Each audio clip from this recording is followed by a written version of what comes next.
Hello everyone, good afternoon. Your Excellency, distinguished guests.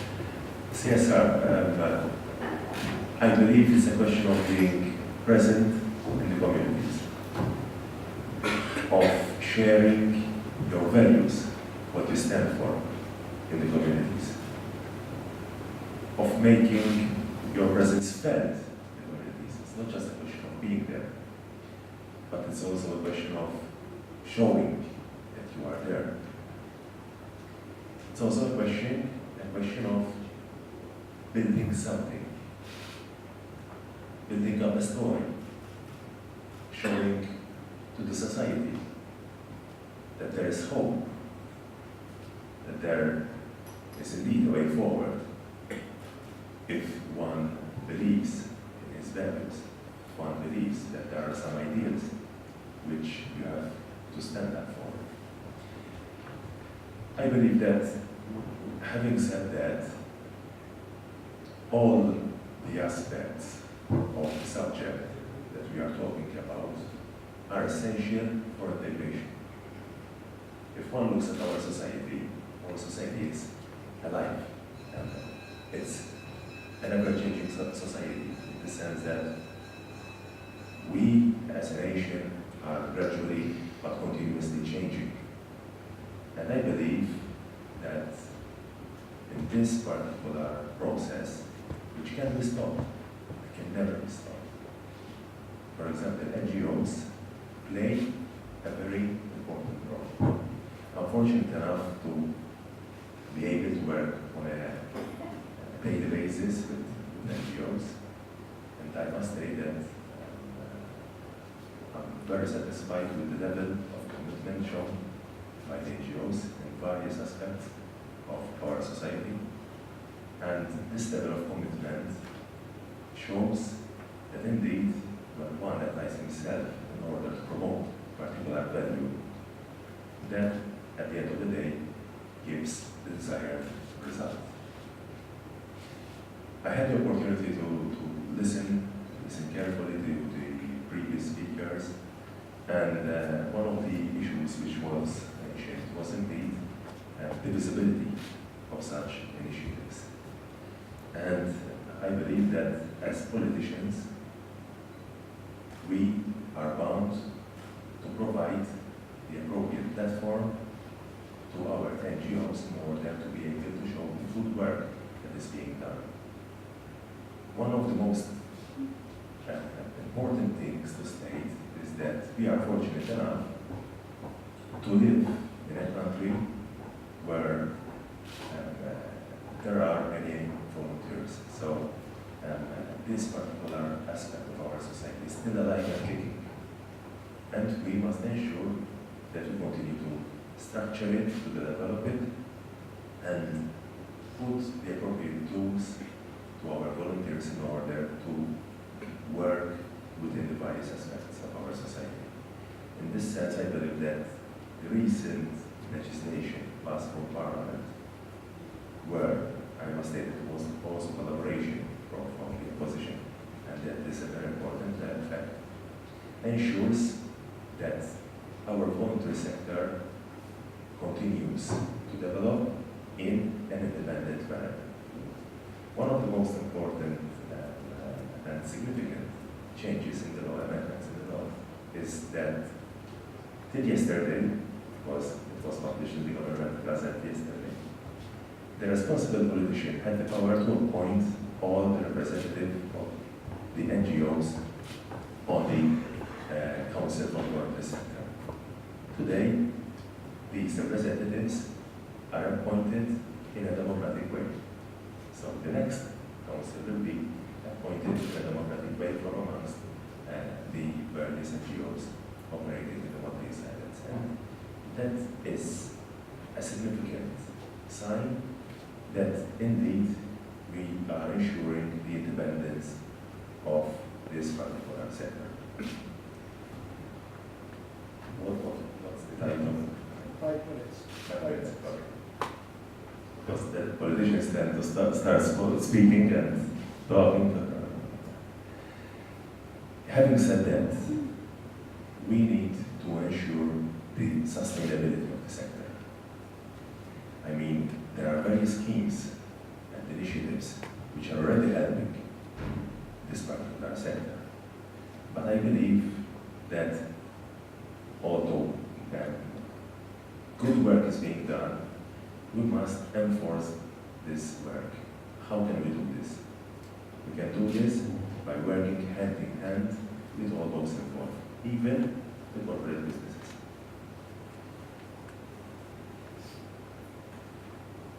The first step towards having an all-inclusive society is having initiatives like this one we're having today, whereby we talk to various businesses and see where we can collaborate together. Under my portfolio also called the Youth and the Sports Association. And fortunately enough, a lot of work is being done in order to ensure that their presence is being felt within our society. And speaking about sports, we can use sports as an important medium through which there is involvement in our society, through which we can reach particular points of our society and integrate them in our society. Recently, not recently, basically every day we hear on the media about pockets, communities which are not part of the society, at least not as we see it, in the sense that we must ensure that everyone is involved. And this is the way forward for our country. So, having 10 minutes, I don't know if there are any questions. We can pass on to Ryan then. Okay. Ryan will have his introduction and then we'll take questions from the floor. Thank you, Clifton. Good afternoon, everyone. President Emeritus, Mr. Bonici, colleague Clifton, dear friends. I was asked to speak in this conference, and I will be doing so with a bit of a dosage involving the sports sector. Contributing in CSR many times does not involve a lot of money. But it is an opportunity for businesses, for corporations, and also for sports organizations, clubs, associations, federations, to contribute to the well-being of society. And one of the points which I have actually 4 points to mention to you first. I think through CSR and with the involvement of sports, corporations can involve role model athletes. How can they do this?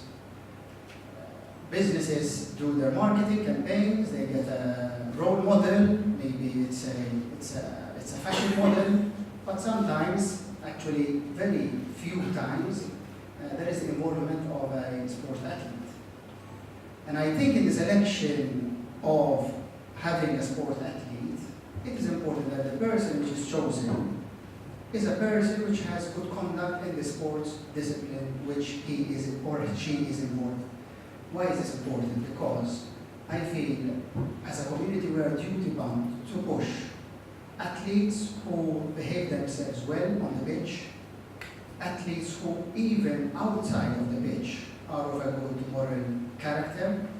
And when doing so, we are, in my opinion, conveying the message that firstly, sports is important, and secondly, the corporations are using athletes themselves to act as role models in our society. Another point which I wanted to speak about is the fight against obesity. How is this linked to CPR, so to CSR? It is very much indeed, I believe. If we are capable of using this challenge, which is a big challenge in our country, this is a statistic which according to the World Health Organization, we should not be proud of. In fact, part of my portfolio is opposition spokesperson against the fight of obesity. Now, how can we do this? Firstly, I believe that we should have companies that in the production of or the manufacturing of foods and goods, they should be conscious of producing healthy food items. If you have a company which is producing unhealthy food items or fast food, that in itself is not only not doing CSR, but it is the negative contribution of society. So it is the opposite of CSR. Instead of contributing positively to the society, you are actually contributing negatively. So we should, I believe, as a community, and especially this is a message I would like to convey to business communities in this country, because we have a major challenge where we are far behind compared to our member states in the European Union.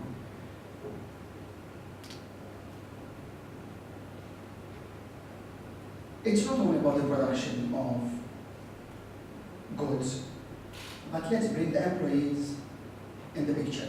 So, rather than a company organizing a cupcake day, okay, or rather than when someone has a birthday and they bring a cake, let's start doing a birthday through a fruit day. My point is, corporate social responsibility is not only an initiative which the company should do outwards of its company, but to start with, you must first put your house in order. And it is very important that the companies and the corporations which are involved make their own employees aware that it is important to live a healthy life. It is in the own interest of the company per se. Why? Because having healthy employees means you have less sick leave. It also means an increased amount of production, which is what all businesses want out of their employees. So I think obesity and its link to CSR is an opportunity which we as a country feel, and I feel especially we should further dig in and make sure that our society is more aware of it. Another point is, actually my third and last point. What are companies doing to contribute to their local communities? This applies a lot to clubs. I'm not always speaking about football because we tend to speak always about football, but we have about 450 clubs which are active in sports who operate in different sectors and different segments. Some represent localities which are in deprivation. There are certain localities who have more problems of social problems than others. What are these clubs doing to contribute to these communities? To give back something to the community. But this is not only about clubs, it's also about companies. If a company has its offices in Marsa, for example, have you ever heard of a company trying to lend a hand to the immigrant center in Marsa? Have you ever heard this? We have not. Or if we have, I apologize, but I have never read this in the newspapers. This is just an example of how companies can extend a hand to their communities, their surrounding communities, their local communities. And it doesn't necessarily have to be the same community with which that company, from which the company is dependent upon for its products to be purchased. Because good news, good PR, is still an opportunity for the company to build its trust among the community. And as we have seen from the presentation from the American speaker, she used the local story very much. Why? Because many times the small stories are the ones that make the big headlines. So I come back and conclude with my initial point. You do not need to spend a lot of money to hit the headlines if you are a corporation, to contribute to society.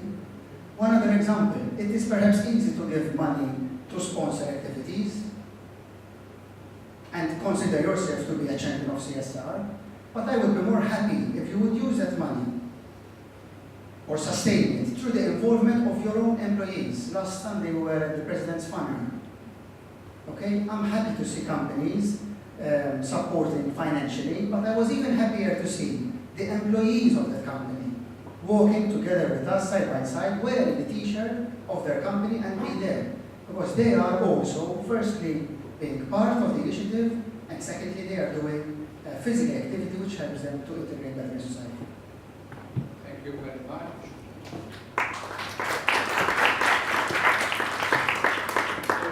So, I'd like to take questions from the floor to our two politicians. Can I have some hands? You I can have have a question. Yes. It's a suggestion. I was going to mention in my intervention. You said that companies do not have to spend a lot of money or give a lot of money. Sometimes companies choose to give money, and luckily there is this tax deduction scheme which was set up by the Malta Arts Council 2 years ago, where it exonerates companies, limited liability companies, giving them 150% tax deduction on the donation that they make to a culture NGO. We have written, the United Labour, my organization, has written to and spoken to the ministers involved. We would like to know, or we would love to see the scheme extended not just to companies, but also to foundations, and maybe to private individuals as well.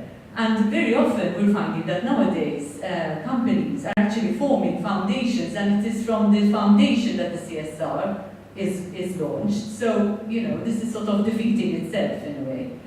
Another thing, I don't know if it's being implemented, but lately it has improved, I think. But this is the media, for example, television. When you come to, we invite them to come to see some launch of a project, etc. Very often we are not allowed to mention the sponsors. We are not allowed to show the logos of the sponsors, during this on television. It is, these small legislation, that can improve the situation, entice more sponsorship by private companies, by foundations, etc. So I'd like to just say that. I was going to suggest maybe to Honourable that we could create some kind of database where you would have the database of NGOs, of course, but also having a database of companies who would be willing to give a certain amount of hours of their skill base, if you want to say that, matching with the NGO. So if an NGO needs, for example, we were mentioning some skills regards to marketing, some skills regards to, or bookkeeping, literally. I mean, I wear many hats, one of them being a small NGO project coordinator. So yes, it would be wonderful if the business industry, business community, could offer a certain number of hours per month or whatever, with regards to skills, etc., where they would help out the NGOs. And then coming to wearing another hat related to health and nutrition education, of course, yes, with regards to obesity and the role of different companies. So I think something which could happen here is that maybe we could invest more with regards from the business community side in work-based, for example, health promotion. So in the sense that you would have companies who would team up with NGOs or other government entities who obviously are doing health promotion and doing, let's say, worksite-based health promotion in lunch hour, for example, or weekend team building events, etc. Where yes, you are actually trying to inculcate within that particular company a more an attitude which obviously embraces healthier eating, more sustainable food choices, etc. And so the workers themselves are embracing that, and then in their own, whether at home or in other settings they are working with, they would then promote that message as well. So these are just some ideas, and I was wondering if you had any reaction to that. Thank you.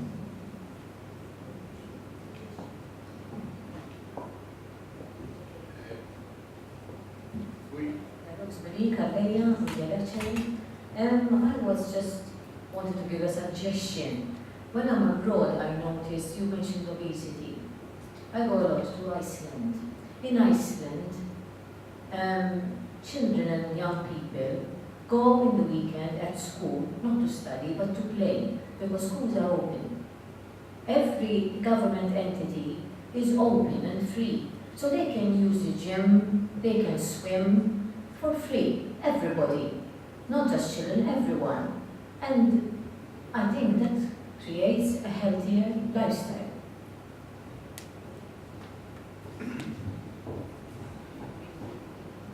Good afternoon. Maybe just a comment on some of the comments that were made. Of course, I'm representing HSBC, and I'm very happy to hear some of the comments because I believe HSBC is already doing a lot. With respect to dedicating, a number of hours for voluntary work, for example, we have a policy in our company where every employee has access to a day, a special day leave that they will dedicate for CSR activity. So if somebody needs some resources, our team here who are driving our CSR department will be happy to discuss, because these are things that we do on an ongoing basis. So any employee will identify, or through the team that we have driving our CSR initiatives, where we support NGOs or foundations that have a need of, maybe they need human resource to support in doing or driving something. So that is one thing. Secondly, I think, again, I feel very lucky to work for an organization that, in terms of understanding some of the strategic priorities on what to focus in CSR, being, one of the biggest banks in the world, we take it upon ourselves, where we identify what are some of the CSR strategic initiatives worldwide. And then what we do is we create a local agenda, which we have, for example, for Malta. And one of the things that we are driving this year, one of the aspects that we need so much in our country is water. We have scarcity of water. So one of the initiatives we're doing is this water conservation initiative, where we are reaching out to the corporate world and also to the public to teach them how we can preserve and conserve water in our country. Because this is a resource that is not found in our country, and I think we need to create an awareness and educate also, especially both the young and also the adults, to understand how precious water is for us, especially in Malta. So I have a long list of what we do, but maybe I can share later. Let's give the two politicians 5 minutes, because they need to go to perhaps conclude. Thank you. I must say that I'm very satisfied with the suggestions which were put forward regarding the skill register. That's a very, very good idea, and I believe that we must, as a government, send this message to the responsible council in order to start implementing all this. Today we have the technological resources, and there is also a new website for the council, and I believe that we can work in that aspect, obviously. And there's also work to be done with various government entities and other ministries, but I think that this is definitely the way forward. I mean, all the suggestions were very good indeed. I must state that to a certain extent we are already doing this, in the sense that, for example, speaking about sports, recently on the media there was the news regarding the possibility for a football club or a polo club or a national association to commercialize part of the premises which were given by the government to be used for sports. Thank you to all who gave their input, and of course definitely we're going to follow up these suggestions. Thank you. Thank you, Cliff. Just two remarks from my end.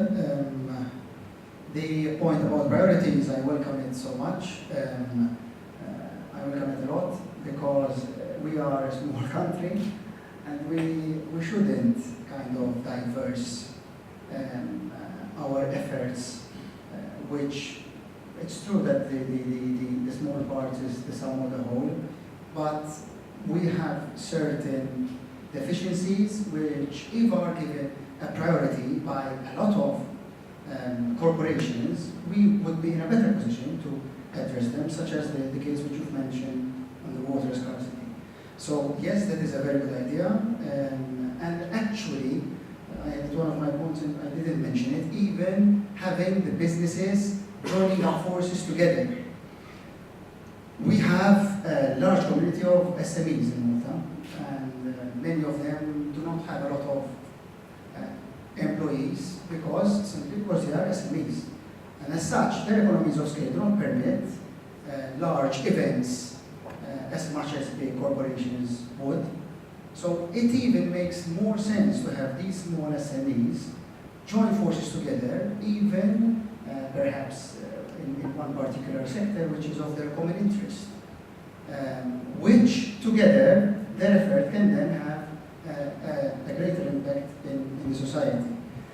With regards to the, and this is my last comment, the point of having courses or training for employees on obesity in the corporations.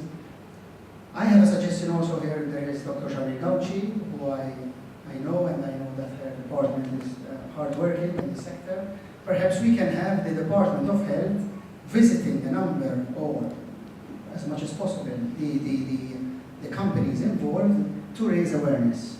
And it is good to learn, even as I've heard from HSBC, that one of the days that they have is dedicated or is permissible to be accounted for as a contribution to CSR. So there is a commitment by the company on the employee. So rather than leaving the employee, on its own, lost into how they can use that day, you have guidance, which you have a number of priorities as well, which can be used by the employee. So you are not only giving the one day, but you are also giving the guidance to your employees to make that actually happen. So thank you very much.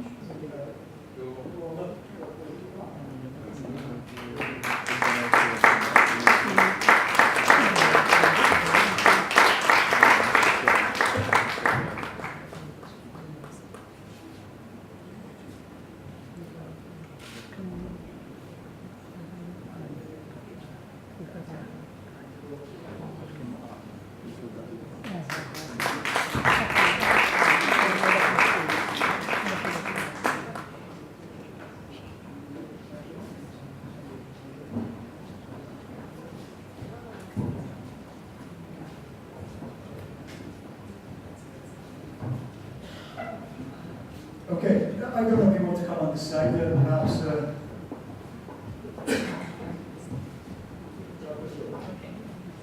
Thank you for this opportunity to speak a bit. Yes, I'm Maria Grazia Cassar. I'm the Executive President of PANEL1.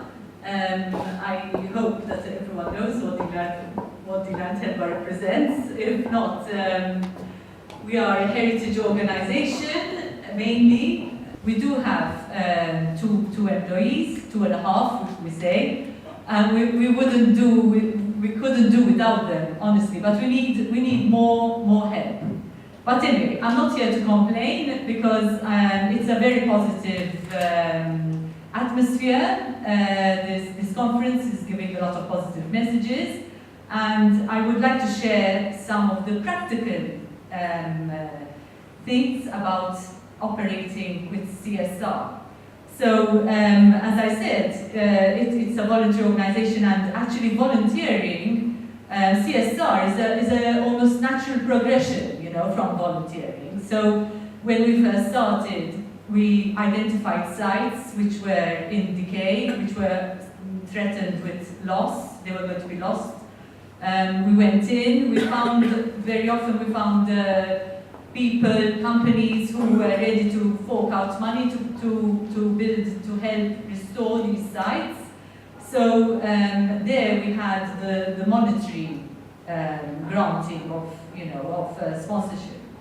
But very often we have nowadays companies who want to be actively involved in the restoration process. So this is where the CSR really comes in. So we have companies, big companies like HSBC is one of them, the foundation, which are sponsoring very large projects with very large sums of money, I have to say. Our latest project is the White Tower in Almere. It will be ready next year, hopefully. It's at a very good stage. And apart from giving us the money to be able to do this restoration work, HSBC, Malta Foundation are involved at almost every step. And we started off with clearing the ditch, which is part of the fortification around the tower. And as part of the conditions, we had to replant 36 trees. So HSBC volunteers came and we had a whole day out in the country in a nearby site, very close to the tower, where they actually physically planted these trees for us. So it was a fun thing for them, it was a good thing for us, and CSR is always a win-win situation. So this is something that I have to stress. So we get companies as well who would like to do their, well, we're lucky that Delight Helwa is involved on so many fronts. As I said, we're involved as an environmental NGO and as a heritage NGO. So there is something for sure that will match the vision and the mission of many companies. And we do get quite a lot. So we get people who would like to do cleanups. These cleanups are not only a way of doing something good for the environment, but they're a very good way of having a lovely day out for the employees. They have team building as part of this activity. It is a natural consequence of doing cleanups, I can assure you, because you really get close, and they say close and dirty, because getting your hands dirty and doing something physical like that is a way of seeing your colleagues in a different light and doing something good for the environment. So we do get that. We are co-managers of the In Maestra Nature Park. So there's a lot of scope for these type of activities in the fresh air over there, but also around historical sites that we have restored and perhaps are very neglected, because we don't manage the whole site, we just manage the individual historical site, like Alet Marco. It's been in the press very often lately. It's a dump site, literally a dumping site for anyone and everyone. People just go and dump their rubbish there, and we have had cleanups this year over there as well. Unfortunately, no measure of cleanups will ever get the situation quite right, because the following day or the following week, there you go again, and you have to start all over again. But we won't be disheartened by that. And another thing which perhaps is not very well known, over the past 7 years, PricewaterhouseCoopers has been sending their students, employees and their students as well with them. They've been sending them to do 40 hours each of community service with Delight Helwa over the summer months. And this community service varies from being on site, welcoming visitors at different sites, to being in our office and helping out there. And I have to say that we were very satisfied, with this kind of arrangement. It's been going on for 7 years, and it seems to be working very well. The benefits, as I said, are multiple. First of all, it's not only the work that is done that is important, but the people who are doing the work, it's an opportunity for them to get to know about their country's heritage. So a lot of our sites are not so well known. A lot of them, people have never even heard of them. I mean, like Torrimamo, do you know where Torrimamo is in Marsa Scala? Some people say, I've never heard of that. Or the Insida Bastion Historic Garden, the cemetery. The first British cemetery in Malta, dating from 1806. Have you ever been to see it? So it's an opportunity for Maltese, locals, get to know their own heritage and to feel empowered, because this is the key. This is what Dinatel was all about. Feeling empowered that you are doing something for your own country and doing something about your own cultural heritage. And I have to say that these are some of the many benefits. As I mentioned before, the team building, the fun, the visibility as well. It was mentioned a lot, and this is where the media comes in too, I suppose. So it's good also for the employees, because they feel that their company is doing something good for their common heritage.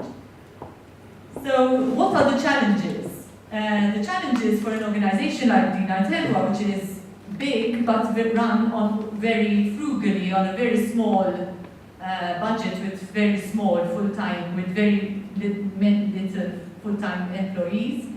We are all volunteers, so sometimes it is the logistics, which can be quite challenging. Where do you put 50 people at one go, doing something?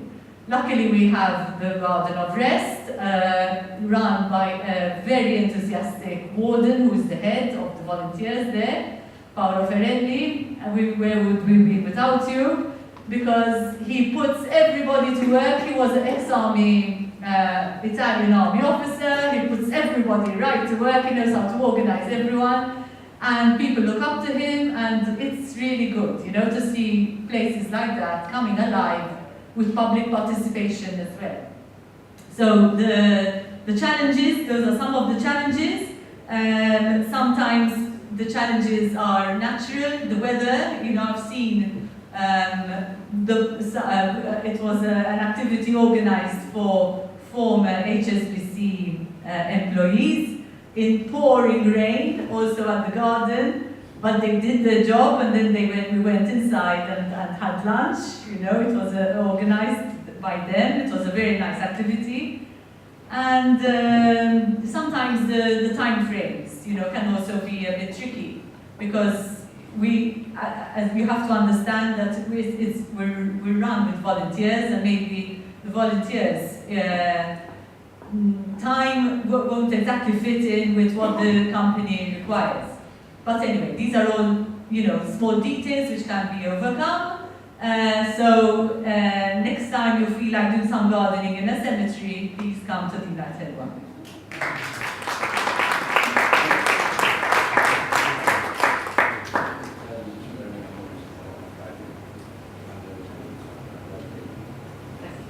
I'm commenting on the fact that Morris Karavanakari, who was the first president of Dinatel, has bequeathed to Dinatel all his eloquence, which one is great. I wish.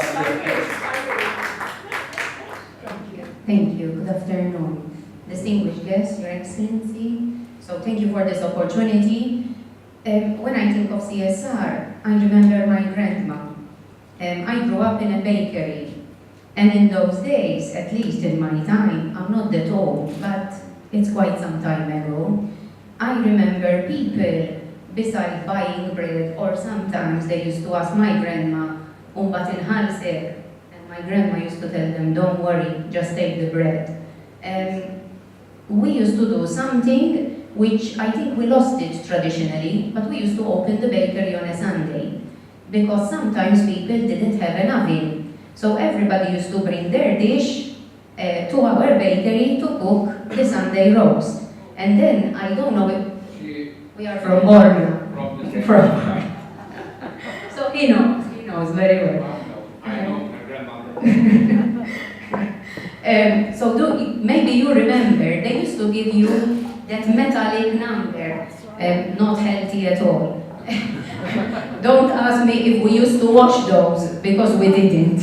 So sometimes we used to stick it in some pork, or sometimes it goes in a beef. But anyway, the story is that we did it, even though our bakery was our family business. My grandma was always there to say, we need to help people. because we had them and they helped us. So for me, this stayed with me all my life. And when I chose to work for a company, I always looked for a company that, beside being good at making money, the first thing was being good in doing good for the community. And I think in these past 5 months, since I joined HSBC, I have been amazed to see how much we are contributing to our country. And if I had to stay here, you know, listing all the things we do, we would not leave before 8 p.m. So but I just want to mention a few things, because I think it's important. I think one, of course, we are very lucky around the world. HSBC has 250,000 employees, so I mean the size is massive, and that allows us to do things in a big way, and that is great. Because that benefits also Malta as a country. And we have something what we call the triple bottom line. So for us, triple bottom line is very, very important, and we look at those indicators as a company. We look at how we are impacting society at large, how we are impacting the environment where we are operating, and also how we are contributing to the social economical growth of where we are. And under each of these pillars, we identify different initiatives or strategies that we drive locally and then obviously strategically globally. One of the things that we are driving this year, and recently we have a new CEO, global CEO, maybe you have read in the news, who has been appointed, and one of his visions is that he wants to create a healthy human system. This is a concept that our CEO has very much at heart. What do we mean by healthy human system? Healthy human system in HSBC means really encompassing the well-being of our business, our people, and the community where we are operating. So everything is linked. Even though we are a bank, we are not all about money, which sounds funny, but there are so many things. Just to mention a few, besides, you know, collaborating with PANEL1, HSBC has invested in Malta in the last 10 years that we have set up this foundation, around 5 million euros, which is not a small money. I think I am very proud to say that we are a leader in terms not only of investing, but also in driving different initiatives. And every opportunity I have when I meet other businesses is really to encourage them to join us. Because there's no need, we are not there for the glory. We would like that other also organizations collaborate with us. It's not a matter of doing it, you know, to be shown on TV. Our employees are very enthusiastic, and you can see it's very rewarding, because you are doing something that goes beyond your day-to-day. From a healthy perspective, for example, I wish our colleagues and the honorary parliament members were still here. For example, we offer a free gym to our staff, so anybody can use the gym. It's there on our premises, they can use it. We also offer a lot of training on mental well-being, because today, you know, the world has become so fast. Technology puts sometimes a lot of stress also on the way we work. So we have also a service for our staff, all of them, that they have access to, you know, counselors, people that they can talk to who are professionals, and to ensure they have a good work-life balance. We have also lots of flexible working arrangements. People can work from home. So there are so many things. I think from an economical perspective, one of the things that we are doing this year is also we are providing the public with the opportunity to come to our branches after operating hours to share with them financial literacy. It is important that we teach even children, sometimes we do, and this year we will do it more, to ensure that people know how to manage their finances, so that we are planning, not living for today, but we need to plan for the future, and that's what sustainability is all about. It's not just today, but looking a bit beyond what we're